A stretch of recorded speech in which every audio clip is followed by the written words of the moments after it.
Exam tour देख रहे हैं। सबसे पहले आपको बता दें, मेरे साथ अभी एसके झा सर है।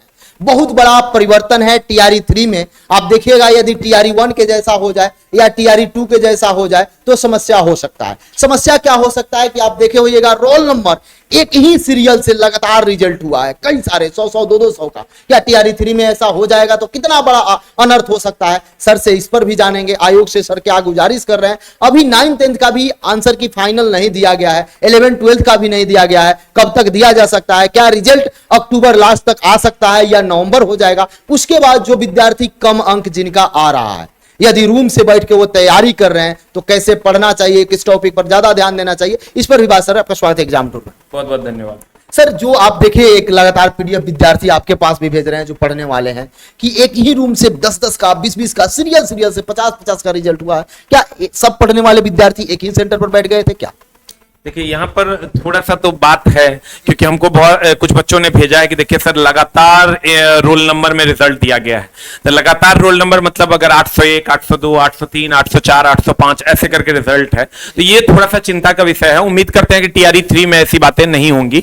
और टीआरई 3 ऐसे भी फेयर एग्जाम हुआ है, चूंकि कैंसिल होकर फिर से एग्जाम हुआ और कंप्लीट फेयर एग्जाम हुआ है। तो टीआरई 3 और टीआरई 4 में ऐसी घटना नहीं हो, ऐसा हम बोर्ड से गुजारिश करते हैं, क्योंकि ये चीजें कहीं ना कहीं बच्चों को चिंता में डालती है। बोर्ड के प्रति बच्चों में एक अविश्वास पैदा ना हो, इसके लिए इन सब चीजों पर बोर्ड जरूर ध्यान देगी और टीआरई 3 और 4 में ऐसी घटनाएं नहीं होंगी, ऐसा हम उम्मीद करते हैं। सर, रिजल्ट कब तक आ सकता है? थोड़ा सा देखिए, रिजल्ट की अगर आप बात कीजिएगा तो जो रिजल्ट आंसर की पहले आना है, तो आंसर की में ही विलंब हो रहा है। तो हमको ऐसा लगता है कि बहुत जल्द, आपको जितना जल्द आप समझ लीजिए कि सेकेंड वीक तक में, अक्टूबर के सेकेंड वीक तक में ये चीजें लगभग क्लियर हो जाएंगी। और एकदम आप ले लीजिए, ये अक्टूबर का 2 अक्टूबर चल रहा है, 2 अक्टूबर को ये वीडियो हम लोग बना रहे हैं। सेकेंड वीक ऑफ अक्टूबर से पहले ये सारी चीजें लगभग क्लियर हो जाएंगी। थोड़ा सा दशहरा, दिवाली, दशहरा का मामला है तो थोड़ा सा चीजें डिले हो सकती है, लेकिन लगभग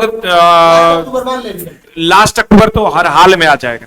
सेकेंड वीक ऑफ अक्टूबर या लास्ट, मतलब ये समझ लिया अक्टूबर में हर हाल में आपको रिजल्ट मिल जाएगा। चलिए सर, अब ये जो है विद्यार्थी यदि रूम पर बैठ कर पढ़ रहे हैं या कहीं भी पढ़ रहे हैं, अपना बेस जो टीआरई 1 में क्लास ले लिए हैं, टीआरई 2 में ले लिए हैं, टीआरई 3 में भी पढ़ लिए, नहीं हुआ तो वो कैसे पढ़े? आप एक बता रहे थे कि जो तरीका है, क्या अपनाएं? देखिए, इसको हम थोड़ा सा डिटेल कर देते हैं, क्योंकि हम इस पर लगभग 1.5 महीना से इस पर हम काम कर रहे हैं। मतलब आप समझिए, टीआरई 2 जब टीआरई 3 जब होने वाला था, उसके बाद टीआरई 3 जब कैंसिल होके हुआ, मतलब लगभग टीआरई 3 का जब एग्जाम हुआ था तब से लेकर अभी तक हम इस पर काम कर रहे हैं और पूरी टीम लगी हुई है एक कंप्लीट एनालाइजेशन बनाने के लिए कि आखिर टीआरई 1 में, टीआरई 2 में, टीआरई 3 जो कैंसिल हुआ उसमें, टीआरई 3 री एग्जाम में क्या हुआ, कहां से प्रश्न पूछे जा रहे हैं, क्यों बच्चों को कहां परेशानी हो रही है मेरिट बनाने में, उन सब चीजों पर हम बात कर रहे हैं। हम ये नहीं कहते कि आप हमारा कोर्स खरीद लीजिए वगैरह वगैरह। एक एनालाइजेशन जो हम किए हैं उसको खाली देख लीजिए कि क्या एनालाइजेशन है। एकदम आपको जो सेल्फ स्टडी से बढ़िया कोई स्टडी नहीं, आप एनसीईआरटी पढ़िए, एससीईआरटी पढ़िए, उसी से आपका रिजल्ट होना है। लेकिन थोड़ा सा एक एनालाइजेशन जो हम टीआरई का किए हैं, अब जैसे टीआरई 1 to 5 का ये एनालाइजेशन है और 6 to 8 का जो कॉमन मामला है, आप 1 to 5 का देखिए क्या मामला है। ये फिजिक्स है। फिजिक्स में आप देखिएगा कि ये चैप्टर ऐसा रहा कि टीआरई 1 में एक एग्जाम हुआ था 1 to 5 का, टीआरई 2 में 2 एग्जाम हुआ था, टीआरई 3 में एक कैंसिल एग्जाम हुआ, एक री एग्जाम हुआ, टोटल 5 पेपर हो गया।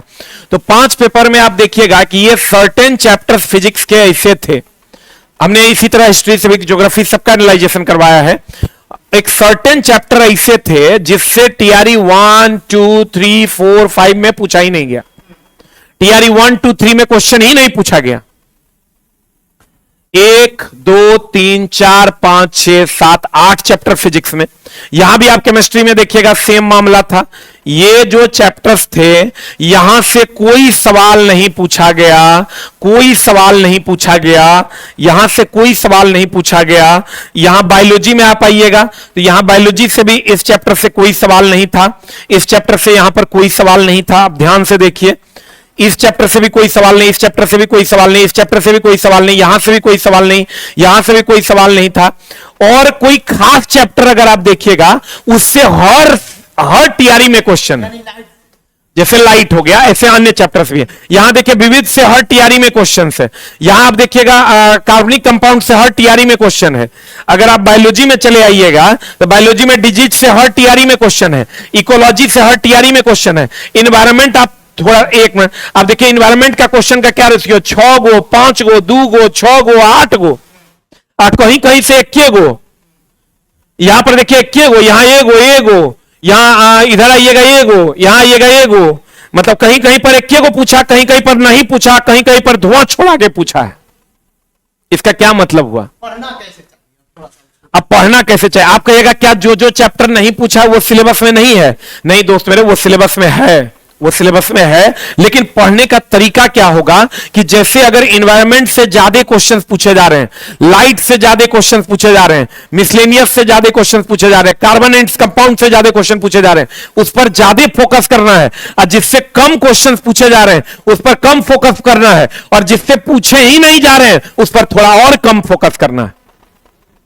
तो दोस्त मेरे, टारगेट पता है कि हमको रिजल्ट लेना है, लेकिन रास्ते के पत्थरों को पहले देखना होगा, पहले समझना होगा, उसके हिसाब से अपनी तैयारी करनी होगी कि किस लेवल का जूता लेके जाना है, कौन सा हथियार लेके जाना है, तभी आपकी फतह हो सकती है। हिस्ट्री में भी आप देखिएगा किसी खास चैप्टर से कोई सवाल नहीं पूछा है। सर एक अरेंज वे में अभी बताया जाए, जैसे अभी फिजिक्स हो गया, केमिस्ट्री हो गया, ये सब तो कैसे आप बताइएगा किस टॉपिक को सबसे पहले पढ़ें, किस चैप्टर को बेहतरीन पढ़ें, एक बार उसको बताएं। देखिए अगर सबसे ज्यादा कहिएगा फिजिक्स में तो लाइट पढ़िए, केमिस्ट्री में आइएगा तो कार्बन एंड कंपाउंड पढ़िए, बायोलॉजी में आइएगा तो डिजीज इन्वायरमेंट पढ़िए।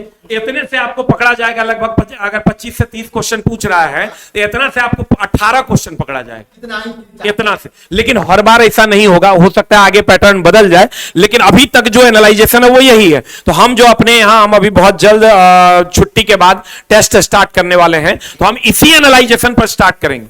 जो हिस्ट्री का सेम एनालाइजेशन होगा, जो मैथ का सेम होगा, उसी हिसाब से क्वेश्चन सेट हो रहा है, पहले सेट हो जाएगा फिर वेरीफाई हो जाएगा, और तब इसी हिसाब से हम अपने ऑफलाइन सेंटर पे और ऑनलाइन में टेस्ट आपको देंगे, और वो टेस्ट आपके लिए बहुत ज्यादा महत्वपूर्ण होने वाला है।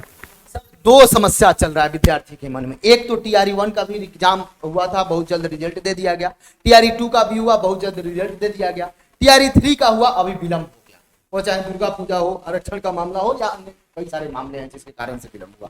विद्यार्थी ये सोच रहे हैं कि मेरा 90 अंक आ रहा है, क्या होगा, मेरा 95 आ रहा है, क्या होगा, मेरा 80 आ रहा है, क्या होगा, मेरा 70 आ रहा है, क्या होगा। उन लोगों को क्या कहिएगा, कैसे क्या करें? क्योंकि टेंशन ये है कि टीआरई 4 में लग जाए, वो भी कम समय में आएगा, क्योंकि चुनाव अभी भले रिजल्ट में विलंब हो जाए, वो तुरंत दे दिया जाएगा। इधर डॉक्यूमेंट्स का समस्या है, कई सारे लोग टीआरई 1 में फर्जी बनवा लिए थे, टीआरई 2 में बनवा लिए थे। टीआरई 3 में क्या क्या जांच होना चाहिए, पहले थोड़ा देखिए। पहले तो 1 कैंडिडेट 1 रिजल्ट होना चाहिए, डॉक्यूमेंट वेरिफिकेशन पहले होना चाहिए, ये दो बातें तो हर हाल में हो जानी चाहिए।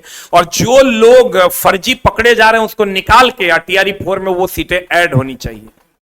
फिर अगर हम आते हैं कि अभी बच्चों को क्या करना चाहिए, तो बच्चों को रिजल्ट का इंतजार नहीं करना चाहिए। जिसको कम नंबर आ रहा है वो तो तुरंत टीआरई 4 के लिए लग जाइए, और जिसको ज्यादा नंबर आ रहा है, अपने आप पे ओवर कॉन्फिडेंट है, वो भी टीआरई 4 के लिए लग जाइए। Knowledge never be a wastage material, APJ Abdul Kalam साहब का स्टेटमेंट है कि नॉलेज कभी वेस्टेज नहीं जा सकता है। इसलिए मेरे दोस्त, जिसका कम नंबर आ रहा है, आप ही समझ लीजिए, अगर किसी के मन में कंफ्यूजन है कि टीआरई 4 टाइम से नहीं होगा, तो होवे करेगा, क्योंकि आगे चुनाव है, जैसा आप बता रहे थे, आगे चुनाव है, तो टीआरई 4 टाइम से होवे करेगा। तो जिसका कम नंबर आ रहा है, कुछ मत सोचो, किसी पचड़े में नहीं फंसो, सीधा टीआरई 4 की तैयारी में लग जाओ। और अगर ज्यादा नंबर आ रहा है, ओवर कॉन्फिडेंट नहीं होना, बाउंड्री लाइन पे है, तब भी आप टीआरई 4 में लग जाइए। और अगर बहुत ज्यादा नंबर आ रहा है, तब तो आप निश्चिंत होकर घर में सो जाइए। तो जो भी एग्जाम टूर पर नए हैं, चैनल को भी सब्सक्राइब कर लीजिएगा। ये डिस्कशन इसलिए हुआ ताकि आप लोग देख सकें, अगर आप तैयारी कर रहे हैं तो अच्छा तरीका से कर सकें। बहुत सारे विद्यार्थी इस बार स्टेट दिए हुए हैं, रिजल्ट भी बहुत जल्द आ जाएगा। कल बीएससीबी बोर्ड भी गया था, वहां से भी कई सारे बातचीत हुआ, उसके बारे में भी बताएंगे जब कंफर्म हो जा रहा है तब। और एक बात मैं बता दूं, इन एनालिसिस को देखें और आप अपनी तैयारी में लग जाए, ताकि आपका भी रिजल्ट हो जाए। जो नया देंगे वो इससे अधिक सहयोग लेकर क्वेश्चन बैंक ले लें और बढ़िया से पढ़ें। सर, समय देने के लिए बहुत बहुत धन्यवाद। बहुत बहुत धन्यवाद।